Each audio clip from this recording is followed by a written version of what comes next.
بسم اللہ الرحمن الرحیم۔ حدیث شریف میں آتا ہے کہ جنگ کی تمنا نہ کرو، لیکن اگر سابقہ پڑ جائے تو پیٹھ نہ دکھاؤ۔ لہٰذا ہمیں دجال کے بارے میں ایک حد سے زیادہ تجسس نہیں کرنا چاہیے۔ خدا جانے ہمارا اس وقت کیا حال ہوگا جب وہ ہمارے ایمانوں کو آزمائش میں ڈالے گا۔ البتہ فتنہ دجال کے آثار ظاہر ہونے، پھلنے پھولنے اور دن رات بڑھتے چلے جانے سے کسی کو انکار نہیں۔ عرب و عجم کے علماء کرام، شرق و غرب کے مفکرین اور دانشور جس طرح مادیت پرستی اور خدا بزاری میں مبتلا دیکھ رہے ہیں، جس طرح سے انسان مذہب کے بجائے سسٹم، فطرت کے بجائے مصنوعی پن، اعلیٰ اخلاقیات کے بجائے نفسانی خواہشات کی جکڑ بندی میں پھنستا چلا جا رہا ہے، اس کو وہ دجالی نظام، دجالی تہذیب اور دجالی مذہب کے علاوہ اور کوئی نام دینے سے قاصر ہیں۔ انہی الفاظ کو دوسری تعبیر میں فتنہ دجال کہا جاتا ہے۔ لہٰذا ہمیں دجال کے بارے میں تجسس میں پڑھنے سے زیادہ دجالی نظام کے خلاف کام کرنے پر زور دینا چاہیے۔ کیسے؟ آئیے ان کو سمجھتے ہیں۔ مغرب میں شیطان کے پجاریوں اور دجال کے چیلوں کا باہمی اکٹھ ہے۔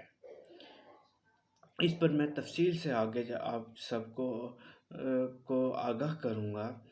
شیطان کے ایک چیلے نے انٹرویو میں کھلے عام بتایا کہ شیطان اور اس کی جماعت کے 3 بڑے عزائم ہیں: انسانیت کے ذہن میں رحمان اور شیطان دونوں کا تصور ختم کرنا، آسمانی مذاہب اسلام اور عیسائیت کا خاتمہ کرنا، انسان کے ذہن پر کنٹرول حاصل کر کے اسے شیطانیت اور نفسانیت پر لگا دینا۔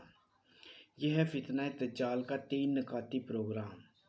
اب اگر کوئی اللہ اور اس کے رسول سے محبت کرتا اور ان کے لیے غیرت کھاتا ہے تو اسے فرضی بحثوں میں الجھنے کے بجائے، غیر مترکہ مسائل چھیڑنے کے بجائے ان 3 نکات کے خلاف مثبت اقدام میں کام کرنا چاہیے۔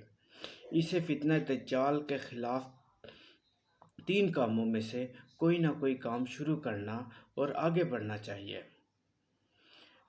لوگوں کو رحمان کے رحمت کی امیدوار بنائیں اور شیطان اور اس کی پیروی کی لعنت سے چھڑائیں۔ واحد اور سچے اسلامی مذہب، آسمانی مذہب اسلام کی تبلیغ میں کسی نہ کسی شکل میں حصہ ڈالیں، یعنی شریعت اور سنت کو خود بھی اپنائے اور دنیا میں بھی اس کی ترویج و تنفیذ کے لیے مقدور اور بھرپور توجہ کرے اور جدوجہد کرے۔ انسانی ذہنوں کو شیطان اور نفس کی غلامی سے چھڑا کر اللہ اور اس کے رسول کی اطاعت کی طرف لے کر آئے۔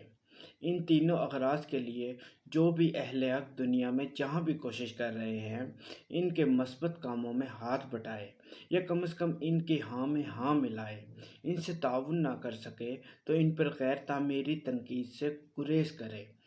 مسلم امہ کے افراد، اداروں اور جماعتوں میں اتنا اتحاد بھی ہو جائے تو یہ بڑی غنیمت کی بات ہے۔ شکریہ۔